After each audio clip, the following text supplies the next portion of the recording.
Hello বন্ধুরা, আসসালামু আলাইকুম। কেমন আছেন সবাই? আশা করি সবাই ভালো আছেন। দীর্ঘদিন কাজের ব্যস্ততায় আপনাদের মাঝে ভিডিও নিয়ে আসতে পারিনি। আর এর মাঝে আমার বন্ধুর বিয়ে হলো। আর ওর বিয়ের ভিডিও আপনাদের মাঝে নিয়ে আসব। কিন্তু অনেক ব্যস্ত ছিলাম। বিয়ের ভিডিওটাও ছাড়া হয়নি সময় মতো। যাই হোক, বিয়ের কিছুদিন পর হলেও ভিডিওটা শেয়ার করছি। ভেবেছিলাম বন্ধুর বিয়েতে শুধু আনন্দই করব। তবে বন্ধুর বিয়ে বলে কথা, কাজ ছাড়া কি আর থাকা যায়? বলেন, বন্ধু অনেক প্ল্যানিং করে রেখেছিল। তাই আমরাও সবাই মিলে চেষ্টা করছি ওর বিয়েটাকে আরেকটু সুন্দর করে গুছিয়ে আকর্ষণীয় করতে। বিয়ে তো আর বারবার হয় না। সকাল সকাল আমি আর আলামিন রাজের বাড়ি থেকে ফুল সংগ্রহ করলাম। আগেই আমরা কাঁচা ফুল কিনে রেখেছিলাম, যা দিয়ে রাজের বিয়ের গাড়ি সাজাবো। এই যে দেখতে পাচ্ছেন কালো মাইক্রোটাকে আমি আদর করে কালো ঘোড়া বলছি। এই কালো ঘোড়াতেই আজকে বন্ধুর বরযাত্রার সঙ্গী হবে। তাই কালো ঘোড়াটাকে একটু ফুলগুলো দিয়ে সাজাবো। আজকে বন্ধুর বিয়ের গাড়ি। তারপর আমরা সবাই মিলে আনন্দ করে কালো ঘোড়া সাজিয়ে ফেললাম।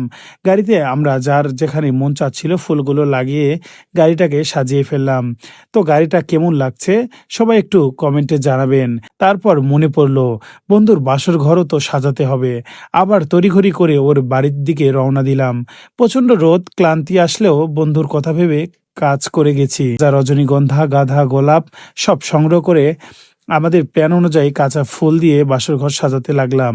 কাঁচা ফুলের সুগন্ধ আর সৌন্দর্যে দারুণ একটা পরিবেশ তৈরি হলো। ওদের দাম্পত্য জীবনের প্রথম দিনটা যাতে স্পেশাল হয় সেটাই আমরা চেয়েছিলাম। দেখতেই পাচ্ছেন রজনীগন্ধার মালা গেঁথে চারিদিকে ঝুলিয়ে দিচ্ছি।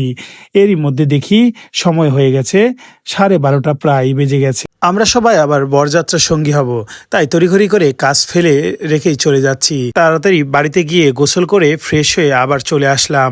আসার পরে দেখি বন্ধু রেডি হয়ে গেছে। তাই বন্ধুর গাড়িতে তুলে দিয়ে আমরাও রওনা দিলাম বন্ধুর গাড়ির সাথে। দেখতে পাচ্ছেন গাড়িটা রওনা দিল। আর এভাবেই যেতে থাকলাম। সাথে আমাদের সঙ্গী হলো মুন্না এবং ইউসুফ। ওরাও মোটরসাইকেল নিয়ে আমাদের সাথে যাচ্ছিল। তারপরে তড়িঘড়ি করে আমরা পৌঁছে গেলাম বিয়ের বাড়ির কাছে। বিয়ে বাড়িতে যাওয়ার পরে আরও একটা মজার ঘটনা ঘটবে। বিয়ান সাহেবরা গেটের সামনে এসে চাঁদা দাবি করবে। আর বিয়ান সাহেবদেরকে কুপকাত করতে আমাদের স্লোগানই যথেষ্ট। দেখতে থাকুন।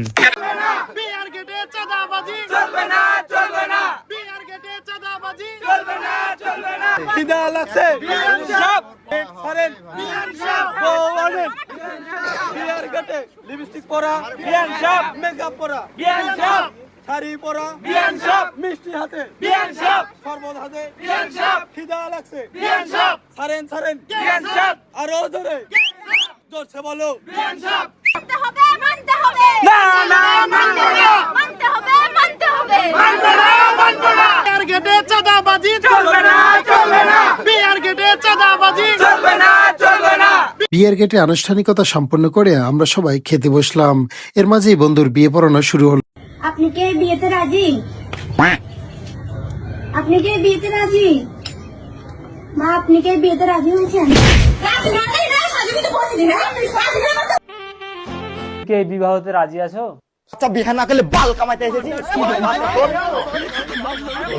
অবশেষে বন্ধুর বিয়ে সম্পন্ন হলো। এখন সবাই ওদের জন্য দোয়া করছে।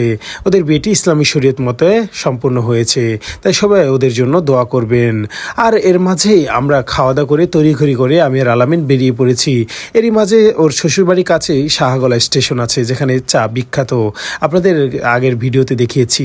আমরা তড়িঘড়ি করে খেয়ে দিয়ে বেরিয়ে পড়েছি, কারণ দেখতে পাচ্ছেন বাসর ঘরে কাজ কিন্তু আমরা অর্ধেক কমপ্লিট করে চলে গেছিলাম।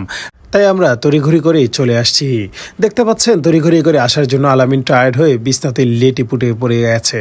যাই হোক, ও রেস্ট নিচ্ছিল। এর মাঝে কিছু কাজ আমরা ডেকোরেশনের লোক দিয়ে করিয়ে নিচ্ছিলাম। তারপরে আমরা কাজ শুরু করলাম ফুল দিয়ে কিছুটা সুন্দর করে ওদের নাম লিখিয়ে রাখার জন্য, ওদেরকে সারপ্রাইজ দিব বলে। আর এর মাঝে ওর দুইটা বোন চলে আসছে আমাদের এখানে এই কাজগুলো দেখতে।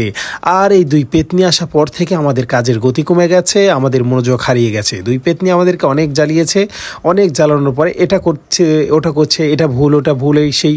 ওদের তো বাসর হয়নি, ওরা আজারা আজারা বলতেছে এটা ভুল ওটা ঠিক, এই সেই বিরক্ত। যাই হোক, এদের বিরক্তের পর আলামিন চেষ্টা করতেছিল একটা লাভ বানানোর, কিন্তু আলামিন পারতেছিল না। কারণ আলামিনের মন আলামিনের কাছে ছিল না। আলামিনের মন নাকি 3-4 জায়গায় বন্দি ছিল।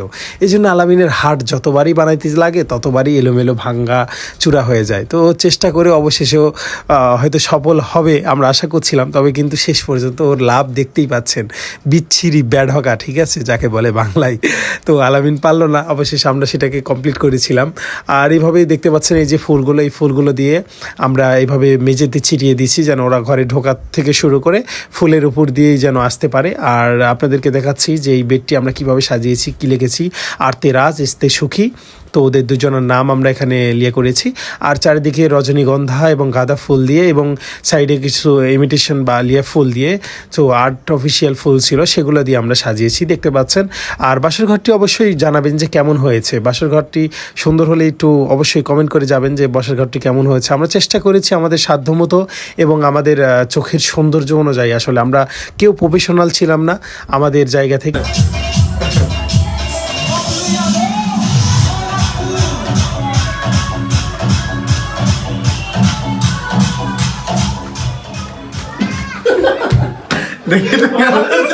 এই আনন্দ আর উল্লাসের পর বুঝতে পারলাম আমাদের বন্ধুতা আর আমাদের থাকবে না, সে তো বইয়ের গোলাম হয়ে যাবে।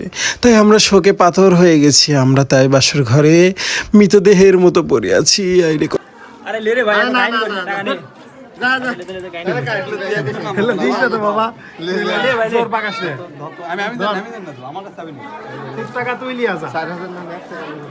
তুই খালি মুখ দে আর দে বড় ভাই বড় ভাই না বড় ভাই কাছে এটাই শেষ বিয়া। আবার বিয়ে করবো, আর দিবি জীবনে বিয়ে করবে, আর বাসর ঘর সাজাবে কেউ, আর কেউ কোনো আবার ঠিক আছে বাবু করেছে 500 আগে ম্যানেজার থেকে আছে না 500 দুই পক্ষের দায়িত্ব লিছু তুই।